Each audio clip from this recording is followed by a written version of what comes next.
अब नाम ना पूछिए, सवाल कीजिए। क्या कहेंगे? राहुल गांधी ने साफ तौर पे कहा है कि मैं माफी नहीं मांगूंगा। माफी क्यों? Good question, you are a good question. माफी राहुल गांधी जी को नहीं, माफी भारतीय जनता पार्टी, माफी प्रधानमंत्री नरेंद्र मोदी जी को मांगनी चाहिए। माफी मांगनी चाहिए 15 लाख के झूठे वादे के लिए, माफी मांगनी चाहिए हर साल 2 करोड़ नौकरियां देने के लिए, माफी मांगनी चाहिए भाई से भाई को लड़ाने के लिए, माफी मांगना चाहिए किसान आंदोलन में 700 जवानों की शहादत के लिए, माफी मांगना चाहिए गुजरात के अंदर बिल्किस बानो के रैपिस्टों को उनका माल्यार्पण कर उनका महिमा मंडन करने के लिए। माफी ये क्यों नहीं मांगते हैं? आप जाकर के कैलिफोर्निया, संघाई, दोहा, वहां जाकर के आप पिछली बार बयान दे देते हैं कि भारत तो सपेरों का देश है। यार पता नहीं पिछले जन्म में क्या पाप किया था, हिंदुस्तान में पैदा हुए। ये कोई देश है? ये कोई सरकार है? ये कोई लोग है? चलो छोड़ो, चले जाए कहीं और। भारत में पैदा होना तो अपराध है, तो उससे हमारे देश की छवि धूमिल नहीं होती। आप तो विपक्ष पर सवाल करते हैं, आप खुद कुछ नहीं करते। आपने क्या नहीं कहा? आपके एक नेता का बयान आता है कि राहुल गांधी जी की पर इनाम। अगर यही बयान विपक्ष के किसी नेता का होता तो आप उसको क्या बताते? भारत की मीडिया और जो सरकार मौजूद है उसको तालिबानी फरमान बताती, कहते हैं तेरा दादी जैसा हाल होगा। ये क्या है?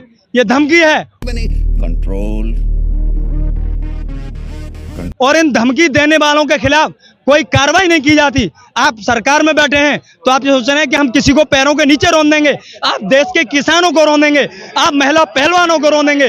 देश का नौजवान जब पुलिस भर्ती का पेपर देने जाएगा तो उसको उम्मीदों को पैरों के नीचे रोन देंगे।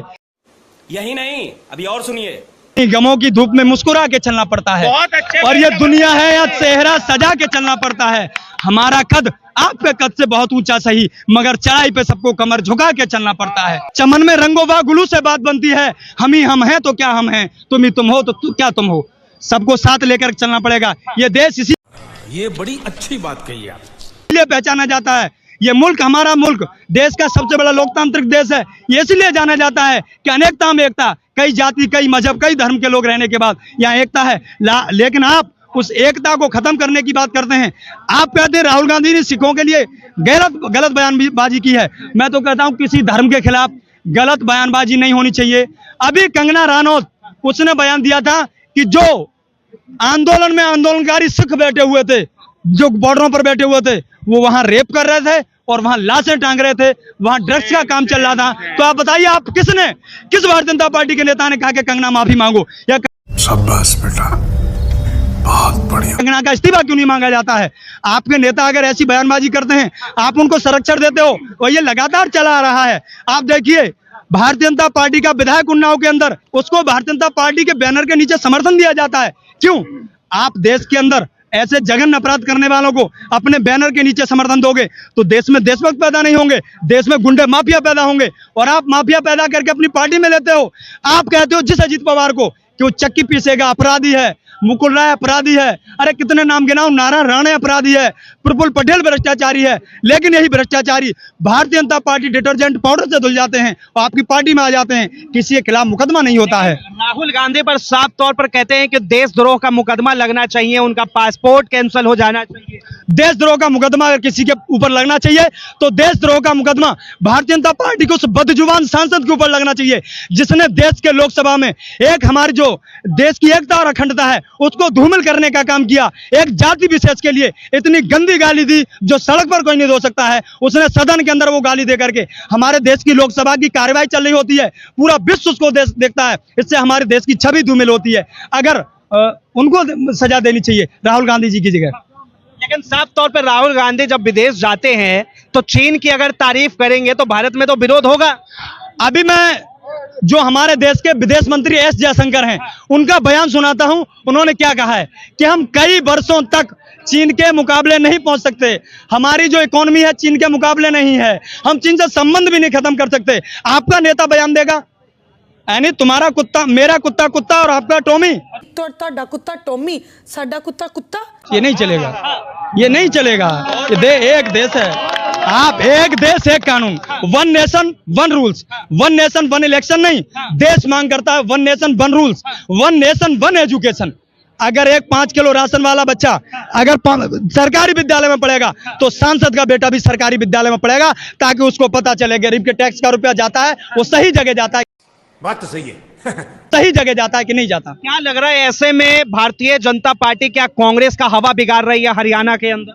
भारतीय जनता पार्टी की वहां खुद हवा बिगड़ी हुई है। अगर हवा बिगड़ी नहीं होती तो आप मुझे बताइए, प्रधानमंत्री जी योगी आदित्यनाथ जी सब लोगों को वहां बुलाया जा रहा है, क्यों बुलाया जा रहा है? क्या है फेस, क्या है आपका? हरियाणा के अंदर आप एक बेटी से घबरा गए और उस बेटी से उस बेटी ने हरियाणा के भाजपा नेताओं को नहीं घबराया है, उसने विदेशी लोगों को घबरा करके देश को गोल्ड मेडल जिताए हैं। वो तो बड़ी साहसी बेटी है, उस बेटी से पार जाने वाली नहीं है ये। भाजपा का सफाया होने वाला है। साफ तौर पे कहा जा रहा है कि राहुल गांधी देश के सिखों से माफी मांगो। क्या राहुल गांधी को माफी मांगना चाहिए या फिर ये राजनीतिकरण? नहीं, सिर्फ चुनाव के लिए राजनीतिकरण किया जा रहा है। मैं तो कह रहा हूं, किसने कहा कंगना रनौत से कि देश के सिखों से माफी मांगो? देश के किसानों से। ये जितने लोग यहाँ खड़े हुए हैं, मैं जानता हूं इनमें 90% लोग ऐसे होंगे जो किसानी पर आधारित होंगे, और नहीं भी होंगे तो ये हमारा मुल्क कृषि प्रधान देश है, ना कि कुर्सी प्रधान। कृषि प्रधान देश में जो किसान है उसके लिए इस तरह की अभद्र टिप्पणी करना क्या जायज है? आपको सदस्यता लेनी चाहिए उसकी। और वो महिला सांसद वो कहती हैं कि आजादी 2014 में मिली है, उससे पहले तो भीख में मिली थी। तो ये हमारे देश के स्वतंत्रता संग्राम सेनानी जो बिना जाति, बिना धर्म, बिना मजहब के देखे हुए देश के पेड़ों पर फांसी पर लटका दिए गए, उनकी कुर्बानी को शर्मसार करने का काम करती है भारतीय जनता पार्टी। उनसे माफी क्यों नहीं मंगवाई जाती? आप उनसे माफी इसलिए नहीं मंगवाएंगे कि उन्होंने एक चोला पहन रखा। अरे देवा, ये गड़बड़ है बाबा। है वो चोला ऐसा चोला है, कुछ चोले को ओढ़ने वाला चाहे कितना ही बड़ा भ्रष्टाचारी है, लेकिन वही देशभक्त है। नहीं, देश में रहने वाला हर व्यक्ति देशभक्त है, जो देश से मोहब्बत करता है। और जाति धर्म की बात जो आप कर रहे हैं, जाति मजहब धर्म की बात आपने सिखों वाली की, कई लोग मुसलमान वाली बात करते हैं। नहीं, मैं तो साफ कहता हूं कि अगर कोई आपने जो है भ्रष्टाचार का जिक्र किया, साफ तौर पर नरेंद्र मोदी कहते हैं कि इस देश को 3 खानदानों ने बर्बाद कर दिया, उसको लेकर क्या कहेंगे? प्रधानमंत्री जी और भारतीय जनता पार्टी पूरी बौखला गई है, उनको पता नहीं हमें क्या बयान देना है। अगर उन्होंने बर्बाद कर दिया तो 11 साल से सत्ता में कौन है? मीडिया ने कभी सवाल किया? जो लोग 11 साल से देश में सरकार चला रहे हैं उनसे सवाल क्यों नहीं किया? अरे जो लोग कहते हैं कि 60-70 साल में कांग्रेस ने बर्बाद कर दिया, 70 साल का बात करने वाले 60 साल तक अपना बनाया हुआ नोट नहीं चला सके, वो 70 साल का जवाब मांगते हैं। 7 साल अपना बनाया हुआ नोट नहीं चला सके। नया संसद भवन बना, राम मंदिर बना, आप कह रहे काम नहीं? नहीं, ये देखो, बिल्कुल राहुल गांधी जी, अगर सिख समाज ये कहता है, भारतीय जनता पार्टी नहीं कहना चाहिए। भारतीय जनता पहले जिसने गलती की है उसको माफी मांगना चाहिए, कंगना रनौत को माफी मांगना चाहिए। और राहुल गांधी जी का बयान ऐसा कुछ नहीं है। अगर कोई किसान आंदोलन में बैठता है उसको खालिस्तानी कह देते हो, कोई CNRC के आंदोलन में बैठता है उसको पाकिस्तानी कह देते हो, कोई अपने अधिकारों की अगर छात्र लड़ाई लड़ता है उसको टुकड़े टुकड़े गैंग कह देते हो, आंदोलन जीवी कह देते हो। अरे प्रधानमंत्री जी, ये देश आंदोलन से आजाद हुआ है, ना कि जुमलेबाजी से आजाद हुआ है। और जो देश आंदोलन से आजाद हुआ है वह आंदोलन जीवी ही पैदा होंगे, जुमला जीवी पैदा नहीं होगा। हरियाणा में क्या होने वाला है? हरियाणा के अंदर क्या लग रहा है? हरियाणा के अंदर भारतीय जनता पार्टी का बंटा धार हो गया है। पूरी भारतीय जनता पार्टी अकेली देश की बेटी, अनिल विज का बयान था कि वो देश की बेटी नहीं रही। शर्म आनी चाहिए ऐसे बयानों पर। जो है अकेली फोगाट से चुनाव हार गई भारतीय जनता पार्टी। धन्यवाद।